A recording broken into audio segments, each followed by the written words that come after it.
Life found a way, huh? Anyway, much like that quote, yes, hi everyone, this is Retrokid Reviews, and life did definitely find a way for this double review to finally happen for Jurassic World, the movie, and the tie-in blaster by, uh, damn it, Blaster Hub, I think. Nope, not Blaster Hub, Dart Zone, my bad.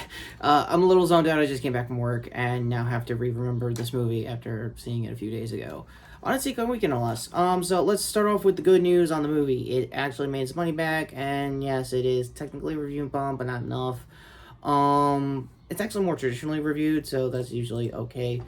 Honestly, the movie we'll get to in a bit, and unfortunately, the blaster itself will have to wait for one more minute, mainly because there have been some late news. No, not because my quick thoughts on the another Elite 2.0 blaster is actually a decent master key for once. Not even kidding, go to Wallcom on that one. But yeah, Foam Blast, Adriana herself is taking a break from the news. I think she's going to come back probably in the fall.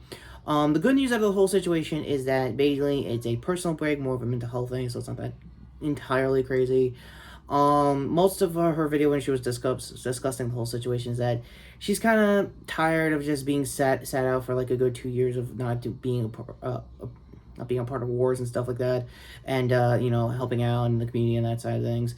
Another good news of the whole thing is that the Foam Blast shop is still open. They're still going to take products and stuff. All the cages from the Flag World mod to Michelle's and the Snickers and all that stuff.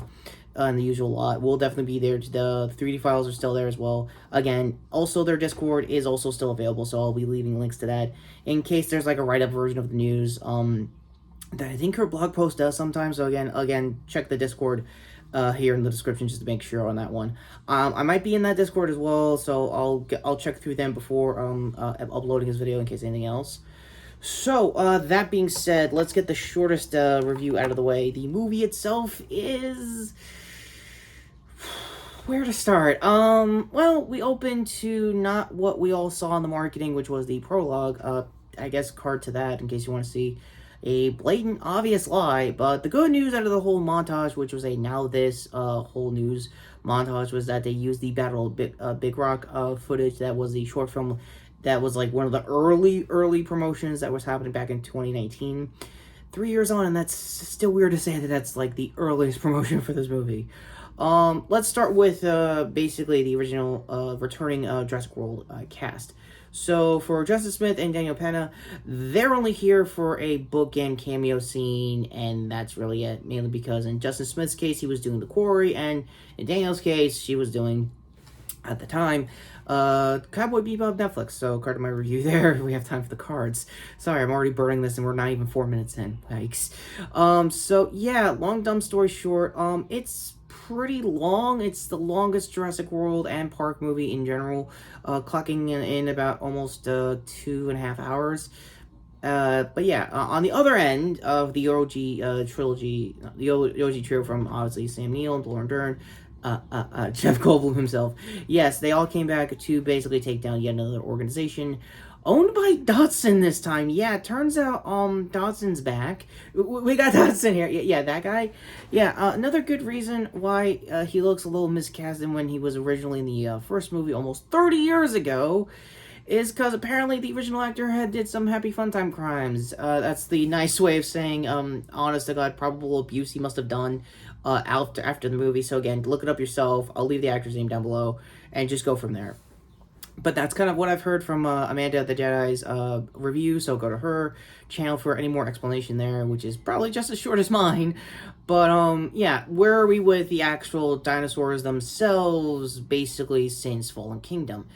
They're coexisting. That's basically... Remember in Fallen Kingdom when everyone was bitchy that Jeff Goldblum was basically ending the movie? Yeah, it turns out the central conflict that started and got kicked off at the end of that movie is now bookended in the movie. So instead of humans or Legacy cast basically bookending this one, it's basically the dinosaurs that are bookended this one. So the reason being is the plot you basically get is, like my brother said, yeah, I watched it with him. Also, historically, for those who know, in my personal life, I've watched most of the Jurassic World movies by myself until Dominion. And weird as it sounds, I probably should have kept it that way because it was all about locusts that BD Wong's Dr. Wu created. Also another reason I'm probably never gonna have time to talk about this in the actual show itself, but I did some quick Stardust shorts back in the day. I think they were reacts. I don't know if I don't know if I saved any of them. I'll double check my computer if I did. I was a huge proponent of being cool with the Camp Cretaceous show. And apparently, for this movie's case, that didn't get name dropped, but a Telltale game got name dropped because Dotson somehow, some way, inadvertently made that canon again because they kept the Barbasol canon from the original movie. I'm not kidding. Apparently, that's technically canon again. I guess he must have retconned that entire Telltale story to basically be a thing again, which is not surprising because Fallen Kingdom basically retconned the Lockwoods into being always there all along. Speaking of, Maisie's actor is doing an okay job being, I guess, a by-the-numbers Ellie, if this was like my comparisons to Last of Us last time I talked about Jurassic Park / World movie was 3. Hopefully final card there. Mostly that's kind of what it is. She's just basically trying to figure herself out, figure out what's going on with her, how she got created and stuff like that, and why was her mom even a thing. So the short answer for that is yes and no. And more or less kind of they ripped off X-23's entire, I guess, plot of how she got created as a clone of Wolverine. For those who know that, that's basically how it was with Maisie this time around. So instead of just being the same kind of genesis that was basically what created the dinosaurs back to life in the franchise, ended up being same thing, but the mom wanted to actually carry the kid for a couple of months. Basic pregnancy, just immaculately and all that stuff through science, anyway. So basically, Biogen's whole deal is that they have locusts to basically just take down any other neighboring crops and farmers that have been bought by other companies and just want to be the only game in town, make a monopoly of the whole situation, which in theory is basic corporate greed, evil stuff 101 as far as the Jurassic franchise is known to have. The one problem is it's kind of overhyped to be a world-ending threat that, yes, in most companies and even in nowadays real life, they could probably abuse that kind of system if they could and probably blow it up in their face. Long story short, that's probably plausible, but in Dawson's case, again, I have to shout out to everyone who probably reviewed this and my brother who also saw through this movie as well. The guy looked more like Tim Cook from Apple. Like, even, like, I tried explaining, like, what was it, The Circle? No retro card of that. Go to Amanda's channel. She actually reviewed the whole thing there. Long story short, it's kind of like that with his soul plot. Like, he's trying to have a bunch of influencer kids to, like, be cool with all of his shenanigans as far as being a tech mogul goes in, like, a semi-cult way. Except it's Jurassic World franchise, so they won't actually follow through with it. It is technically, at the end of the day, still a PG-13 budget. So yeah, so mostly for the original cast, they basically tied up a lot of their storylines where you probably saw the original movies. I think Malcolm still has his 5 kids. The one kid I saw from Lost World, she didn't really make a cameo, which would have been cool if she did. As for the only original character that's in this whole thing for the world side of the cast is Kyla Watts, because, again, spoilers for the Jurassic World side of the cast, basically Bryce Dallas Howard and Chris Pratt's Claire and Owen basically got to do a kidnapping plot to basically get Blue's kid back and Maisie, because they get kidnapped very early on in the movie. There's still good sweeping shots of the dinosaurs trying to adjust with the natural world, kind of like, I guess, if Crichton ever really went around to doing a 3rd book for this franchise, he could have made it basically his future world, having to see what the dinosaurs would be like in real life, and maybe he probably would have explained it better of how to, like, essentially agree to disagree with the whole living together kind of aspect. Also, speaking of, Dawson was also in the books as well, and also ended up being the real reason why he had to have a separate company making Site B and all that stuff in the books. So, more or less, World is still living the grand tradition of basically ripping stuff off of the first 2 books, and that's mainly it. As for Kayla Watts, played by Danwana Wise, she's actually pretty good. She's like a action-y kind of character, kind of like I guess a gender-flipped Indiana Jones type, for just basically in it for the money, then realizing, shit, she's gonna, and then just like feels like shit, has a gross conscience halfway into, basically, I guess, the Jurassic World equivalent of, like, Bourne Identities Mumbai kind of scenes where, surprisingly, they brought back an original person that isn't just Owen and Claire from the first movie. No, it's not Jake Johnson. As much as I would love it to be Peter B. Parker, trust me, it would have been cool. The another reason why both him, Lapis Lazuli, Justice Smith, and Daniel Pound all got basically written off is because in universe they got picked up by the CIA to basically be more geo tracking for more dinosaur instances and stuff like that as like a way of penance for the shit they did in World. So that's ironically makes a lot of sense. The guy they get back to help out Owen in that whole action set piece was basically his fellow Raptor trainer in Jurassic World 1, which was really cool. Also, another thing they brought back from Fallen Kingdom is that weird laser dart guided thing from the Raptors for that whole action sequence. I forgot the character actor's name off the top of my head, but goddamn, she got totally wasted because she was like, I guess a subhuman threat for just the world cast, but then gets easily arrested and written off, so I guess test audiences didn't like her or something. I don't really know. I don't know what's going on there. So ultimately, I'm just going to speedrun this because, again, I just remembered I have a whole other blaster to get through. So this is mostly going to be sporadic spoilers. Most of the crossover with the actual world and park casts are actually pretty cool. Goldblum is still going to Goldblum up. He's going to ham through most of the action sequences and stuff like that. When most of the original cast does get trapped later on in the movie, he's like, oh, okay, no, that's cool. I got this. Now, which birthday is it? Like, he's trying to do a punch-out code thing. He has, like, a handler, and he's like, that's not the password. Let me just get the real one. And it's a good, funny sequence. It's Goldblum. Once you see it, it actually helps out. It breathes a lot better when you see it yourself. Ultimately, as a actual, I guess the closest thing to me agreeing to disagree that this is maybe an actual bad Jurassic World movie, this is kind of what I was looking for World, because those who remember my reviews of those, is that I was hoping that was getting into more of like Jurassic Park 3 territory, where like, yeah, it's bad, but it's kind of like more of a throwaway kind of thing that 3 was known for, like I said in my original review, I think a month ago now. So yeah, go to that just to be on the safe side. In the description if I don't have time for the cards.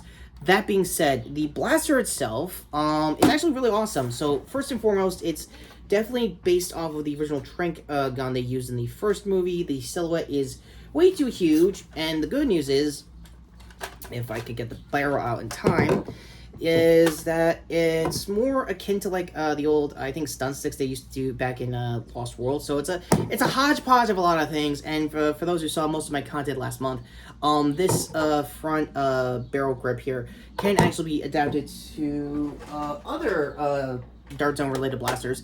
Actually Busby in this case, the Abraham's assault rifle from the Walking Dead license blasters when that was coming out. The good thing is this is still technically stock, and if I could do this right on camera, it has an amazing seal. I have not opened this up, I have not re-greased it in any way whatsoever, and somehow, some way, I'll talk about the prime in a minute, that is like the closest to like a tight seal I probably ever had here for the channel. Also, I have to put it in, I did a seal test for like over a minute, and it does dissipate over time, so I don't know if it has a manufactured leak, specifically for like the airflow, stuff like that. So I won't spare you any time. This is definitely a Darto blaster, so basically it takes full length just fine. I think it's going like over, I guess, 110 feet if I remember my chronographs. I did my alley test, and it was like same thing with the half lengths. It was just like pinpoint, pretty accurate for just basically the dimensions of my short basement. Sorry, my backyard. It probably would dip a little. Again, this is still going off of stock quality and stuff like that. It clearly needs a scar bell. It definitely needs to get fish hooked and all that normal threading just to get the accuracy right. The stock is collapsible, which is good. The thing about the stock that everyone has mentioned early on in their reviews is that when you prime it, hang on. I don't know if I got it on camera, but the stock is flexing a little. It's flexing more on my left, not on my right. Yeah, so obviously I think Drax did a full breakdown mod to basically swap out this stock to a traditional AR stock, and he repainted it as basically the 93 Jeep.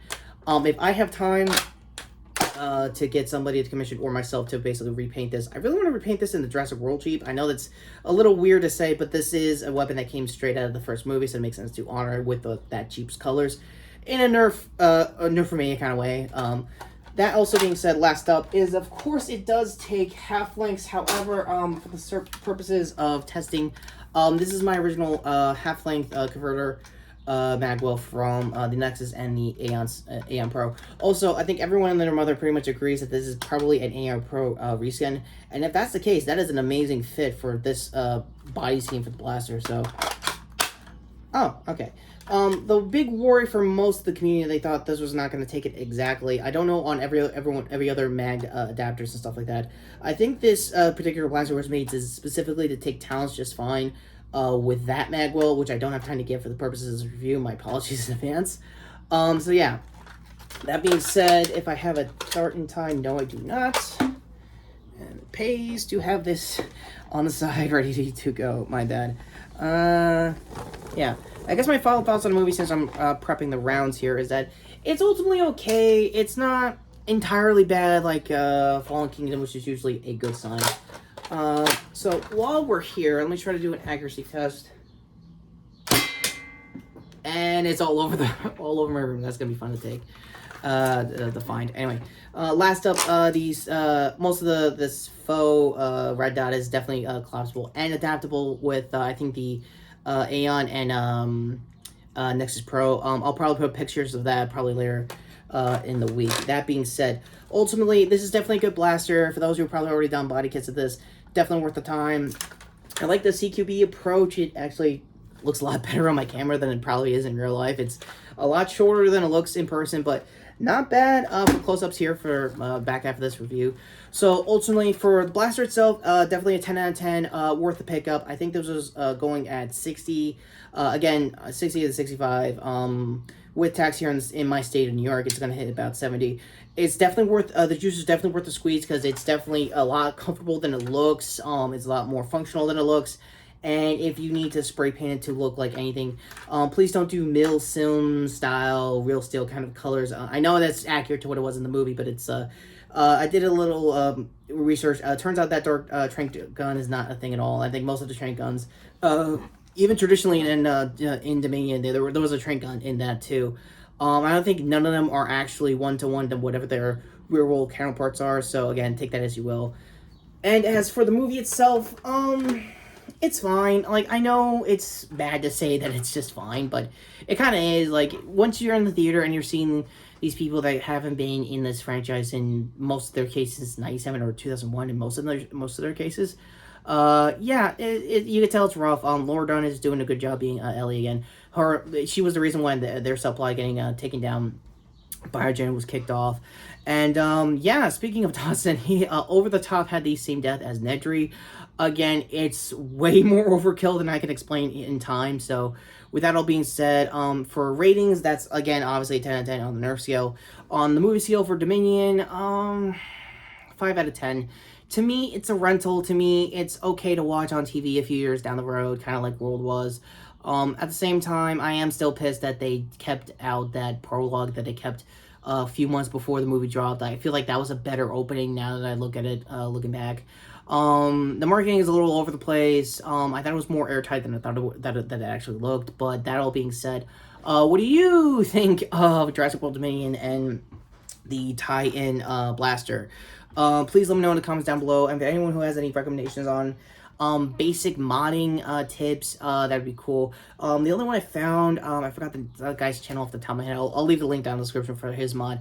All he really did was just rebrass, not the extended barrel, but the main barrel, and basically it's hitting like 200 plus just with a basic refitting. Like, there is not that much you could do spring-wise. I don't know if you could take it to a K25. The safety switches are kind of uniformed, okay. It's definitely more one-sided for righties. I don't know on lefties ends who've also picked up this blaster, so go to Captain Xavier if he already picked this up and has probably tried to find a way to make a uniformed safety switch there. Most likely, I hope he does. That all being said, that is my time for the Jurassic World / Park franchise. This is probably the last movie you're going to be talking about a while because despite, again, my review and everyone else's reviews, box office-wise, it's still pretty healthy. I think the budget was like the usual, I think 200 plus mil, and Tollins Trevorrow came back at probably the worst time for the franchise, but then again, he did Crow Fallen Kingdom, so he kind of knew what he was getting himself into, so if anything, that's a good thing. as far as Universal goes. The big thing is, I think everyone wants to know is, are they actually going to do a Fast and Furious crossover? I doubt immensely. Kind of funny, hyped it up way too much in their interview, but it'd be pretty cool if they did. So with that all being said, take care, subscribe. I am Retrokid Reviews, and I guess the closest to a crossover world / park armor for both Jurassic Park and now the Jurassic Era for World. And of course, finally coming to the last time I talked about content here, which is basically my long overdue deep dive on most of the Kamen projects that are coming out in 2023 and 2022 for Black Sun and obviously Shin Kamen. Other hand here to my shorts playlist, which I'll probably do a more condensed version for whatever movie's coming out. I might do a short review for Top Gun Maverick probably Monday or so. And yeah, most obvious crossover shirt here by Power Rangers / Jurassic Park shirt here to sub to the channel, hit the notification bell down below. Next time I talk about Jurassic Park content, which will probably be doing a proper mod or any old tutorial, or probably mod kit I'll probably buy off Etsy or whatever just to see if I could do it for content. If anything else, that's probably going to be it for this blaster. Ultimately, it's definitely more practical. It's definitely a lot practical than it looks. It's definitely more obvious. More importantly, if we have time here for the end cards, please send all your love and all your comments and concerns and just your thoughts and of the whole phone blast situation to Audrey on our Discord and the main video itself. Mostly everyone for the Nerf community has showed up, like Drag, Out of Darts, and hopefully me later after this recording. So with that all being said, take care, subscribe, and yeah, instead of life finding a way, I guess we gotta just coexist with dinosaurs and Nerf blasters. One of those things I could do. I don't know the dinosaurs front. I don't know. Beta's beta, I guess.